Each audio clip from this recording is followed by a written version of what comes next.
Hello friends, എല്ലാവർക്കും എൻ്റെ പുതിയൊരു വീഡിയോയിലേക്ക് സ്വാഗതം.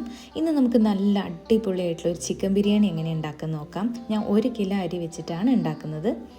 ഒരു 6 പേർക്ക് ഏകദേശം കഴിക്കാം. ഇനി ഇതിലേക്ക് ഞാൻ 400 ഗ്രാം സവാളയാണ് ചേർത്ത് കൊടുക്കുന്നത്. ഏകദേശം 5 സവാള ചേർത്തിട്ടുണ്ട്. ഇതിലേക്ക് 4 തക്കാളിയാണ് ആഡ് ചെയ്യുന്നത്. ഇനി ഇതിലേക്ക് ഇഞ്ചി, വെളുത്തുള്ളി, പച്ചമുളക് പേസ്റ്റ് ചേർത്ത് കൊടുക്കുന്നുണ്ട്. ഇതിലേക്ക് ഞാൻ മുളക് പൊടി ആഡ് ചെയ്യാത്തതുകൊണ്ട് പച്ചമുളക് കുറച്ച് അധികം ചേർത്തിട്ടുണ്ട്. ഒരു 10-11 പച്ചമുളക് ചേർത്തിട്ടുണ്ട്.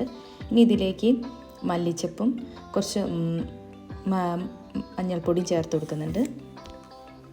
ഇനി 250 ഗ്രാം തൈരാണ് ഞാൻ ചേർത്ത് കൊടുക്കുന്നത്. ഇതിലേക്ക് കുറച്ച് പുതിനയില ഇട്ട് കൊടുക്കുന്നുണ്ട്.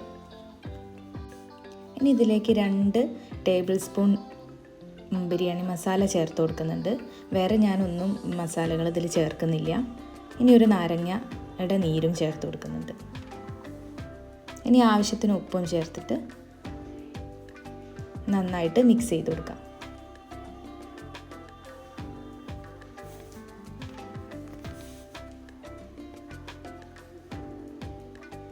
എല്ലാം കൂടെ നന്നായിട്ട് മിക്സ് ചെയ്യണം. എല്ലാം കൂടെ നന്നായി മിക്സ് ചെയ്തിട്ടുണ്ട്. ഇനി ഇതിലേക്ക് ഞാൻ കുറച്ച് സൺഫ്ലവർ ഓയിൽ ഒഴിച്ച് കൊടുക്കുന്നുണ്ട്. ഓയിൽ ഒഴിച്ച് കഴിഞ്ഞിട്ടും നന്നായിട്ടൊന്ന് മിക്സ് ചെയ്യാം. ഇനി ഞാൻ ഇതിലേക്ക് നന്നായി ക്ലീൻ ചെയ്ത് വെച്ച ചിക്കൻ ചേർത്ത് കൊടുത്ത് നന്നായിട്ട് മിക്സ് ചെയ്യുന്നുണ്ട് എല്ലാം കൂടെ.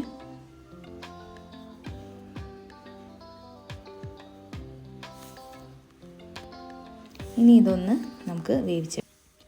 ഇനി ഇത് നമുക്ക് വേവിച്ചെടുക്കാം. തിളയ്ക്കുന്നത് വരെ ഒന്ന് ഹൈ ഫ്ലെയിമിൽ. ഇനി നമുക്ക് അരി വേവിച്ചെടുക്കാം. അതിനായിട്ട് ഞാൻ ഈ പാത്രത്തിലാണ് അരി എടുത്തിട്ടുള്ളത്. അപ്പോൾ അതിന് 1.5 പാത്രം വെള്ളം ഞാൻ ഒഴിച്ചു കൊടുക്കുന്നുണ്ട്. അരി ഞാൻ ഓൾറെഡി സോക്ക് ചെയ്യാൻ വെച്ചിട്ടുണ്ട്. ഇതിലേക്ക് ഞാൻ സവാളയും കുറച്ച് ക്യാരറ്റും ഇട്ട് കൊടുക്കുന്നുണ്ട്. ഇനി ഞാൻ പച്ചമുളകും ഇഞ്ചിയും വെളുത്തുള്ളി അരച്ചത് കുറച്ച് ഇട്ട് കൊടുക്കുന്നുണ്ട്. കുറച്ച് ഓയിൽ ഒഴിച്ച് കൊടുക്കുന്നുണ്ട്.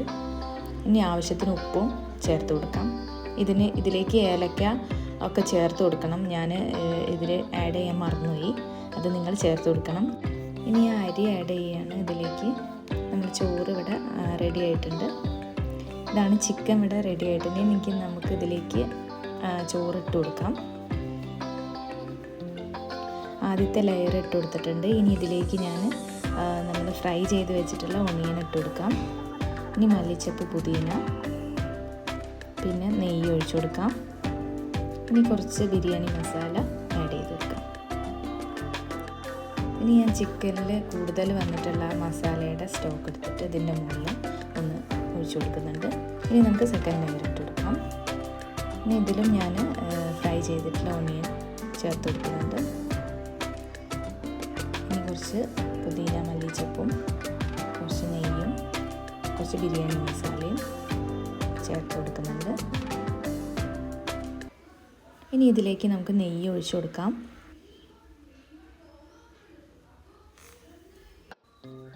ഇനി ഇതിലേക്ക് ഞാൻ ചിക്കനിൽ ഏറെ വന്നിട്ടുള്ള ആ മസാല കുറച്ച് ഒഴിച്ചു കൊടുക്കുന്നുണ്ട്. ഇനി നമുക്കൊരു ഫോയിൽ പേപ്പർ ഉപയോഗിച്ചിട്ട് ഇതൊന്ന് കവർ ചെയ്തെടുക്കാം. ഇനി ഞാനൊരു 10 മിനിറ്റ് ഇത് ലോ ഫ്ലെയിമിൽ വെച്ചിട്ട് ഒന്ന് അടുപ്പത്ത് വയ്ക്കുന്നുണ്ട്. 10 മിനിറ്റിന് ശേഷം ഇത് ഓപ്പൺ ചെയ്യരുത്. അത് കഴിഞ്ഞൊരു 15 മിനിറ്റ് കഴിഞ്ഞിട്ടാണ് ഞാനിത് ഓപ്പൺ ചെയ്യുന്നത്.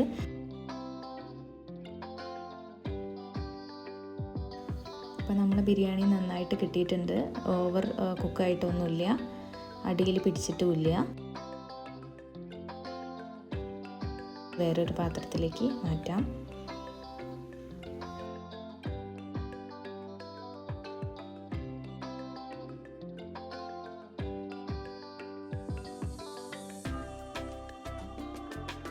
മസാല നന്നായിട്ട് വന്നിട്ടുണ്ട്. അടിയിൽ പിടിക്കുകയൊന്നും ചെയ്തിട്ടില്ല. നല്ല ടേസ്റ്റി ആയിട്ടുള്ള ബിരിയാണിയാണ്. എല്ലാവരും ഒന്ന് ട്രൈ ചെയ്ത് നോക്കുക. ഇഷ്ടമാവുകയാണെങ്കിൽ ഫീഡ്ബാക്ക് അറിയിക്കുക.